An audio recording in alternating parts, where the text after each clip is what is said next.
আসসালামু আলাইকুম। ক্রিকেটীয় বিষয়ে যদি আপনি বাইরের কোনো সংগঠন বা বাইরের কোনো বিষয়, ক্রিকেটীয় বিষয় বা যেকোনো স্পোর্টসের বিষয়ে প্রেশার তুলে তাহলে কিন্তু সেটা ক্রিকেটের জন্য মঙ্গলজনক কোনো কিছু বয়ে নিয়ে আসে না। একথা এজন্য বললাম কারণ ক্রিকেটীয় বিষয় নিয়ে যেমন রিসেন্টলি খুব বেশি শোনা যাচ্ছে যে হিউম্যান রাইটস ওয়াচ তারা দাবি করতেছে যে আফগানিস্তান ক্রিকেটকে নিষিদ্ধ করার জন্য। কারণটা কি? কারণটা হচ্ছে আফগানিস্তানে নারী ক্রিকেট চলে না। আফগানিস্তানে নারী ক্রিকেট বা ফুটবল যেকোনো কিছুই চলে না।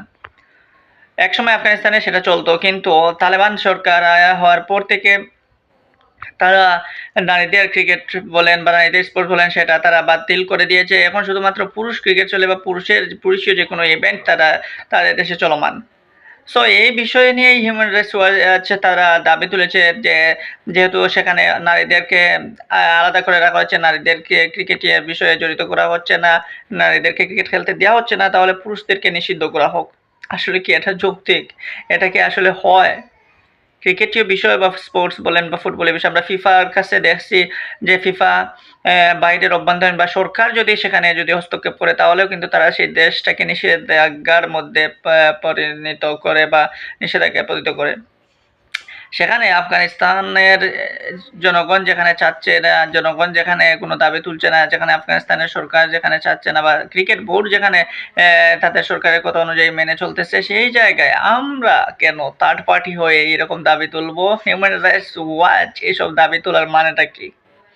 এই দাবি তোলার মানে হচ্ছে শুধুমাত্র ক্রিকেটটাকে ধ্বংস করা। যেখানে আফগানিস্তানের ক্রিকেটের উন্নতি এখন সবার চোখে মুখেই সবার চোখে আঙ্গুল দিয়ে দেখিয়ে দিচ্ছে যে আফগানিস্তান এত দ্রুত সময়ের মধ্যে কিভাবে উন্নতি করতেছে।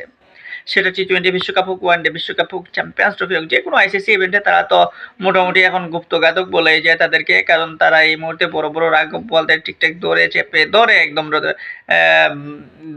বসে থাকে। সো সেখানে আফগানিস্তান ক্রিকেটকে নিষিদ্ধ করার দাবিটা আসলে অযৌক্তিক। হিউম্যান রাইটস ওয়াচ এমন একটা দাবি করেছে সেই দাবি আসলে মানানসই না এবং সেটা ক্রিকেটের সাথে সম্পর্কিত বিষয়ও না। কারণ সেখানে তাদের এরকম দাবি তোলা উচিত না। আফগানিস্তানকে মেয়েরা যদি তারা ক্রিকেট খেলতে চায় বা আফগানিস্তানের মহিলারা যদি সেখানে চায় তাহলে তারা আগে নিজেদের মধ্যে তারা একটা বোঝাপড়া করুক, তারা তাদের সরকারের কাছে আবেদন করুক। তারপরে যদি সরকার দেয় তাহলে হলো, আর যদি না দেয় তাহলে এটা নিয়ে বেশি বাড়াবাড়ি কিছু করার নাই। সেখানে আফগানিস্তান পুরুষ ক্রিকেট দলের ওপর সে এটা বাড়তি প্রেশার দিয়ে লাভ নেই। যে মহিলা দল খেলতে পারতেছে না, পুরুষ দলও খেলবে না। এটা হওয়া একদম উচিত না। সো এই বিষয়ে হিউম্যান রাইটস ওয়াচ কিংবা অন্যান্য যারাই সংগঠন আছে তাদের নাক গলানো নাই বেটা নাক গলানোটা না হলেই ভালো। কারণ এখানে ক্রিকেটীয় বিষয় এবং এখানে খেলার সৌন্দর্যটাই বড় এবং সেখানে আফগানিস্তান ক্রিকেট দল এই মুহূর্তে অনেক উপর লেভেলে। তাদের যে ব্যাটিং বলেন বা বোলিং বলেন সব দিক থেকে তারা এই মুহূর্তে অনেক উপরে। ফ্র্যাঞ্চাইজি লিগেও দেখবেন তাদের দাপট প্রত্যেকটা ফ্র্যাঞ্চাইজি লিগে যেখানে আইপিএলে আমাদের বাংলাদেশি শ্রীলঙ্কান প্লেয়াররাও কিন্তু ১ বা ২ জনের অধিক তেমন একটা প্লেয়াররা চান্স পায় না। যেখানে ইউরোপিয়ান কান্ট্রিজ মানে সাউথ আফ্রিকা, অস্ট্রেলিয়া তাদের যেরকম প্লেয়াররা চান্স পায় আইপিএলে ঠিক তেমনই এই মুহূর্তে আফগানিস্তান প্লেয়াররাও চান্স পাচ্ছে।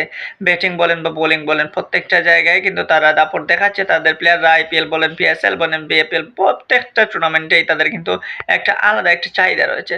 সো সেই চাহিদার কারণে আফগানিস্তান ক্রিকেট এই মুহূর্তে উপরের দিকে উঠতেছে। আর এই উপরের দিকে ওঠা যদি কারো হিংসা হয় তাহলে আসলে সেটা খুবই কষ্টকর, সেটা খুবই খারাপ একটা জিনিস দেখায়। সো আফগানিস্তান ক্রিকেট নিয়ে, পুরুষ ক্রিকেট নিয়ে অযথা নাক গলানো কারো উচিত নয়। সেক্ষেত্রে তাদের ক্রিকেট যেভাবে চলতেছে সেভাবেই চলতে দেওয়া উচিত। হিউম্যান রাইটস ওয়াচের এই উদ্যোগটা উদ্বেগটা না দেখানোই ভালো মনে করি।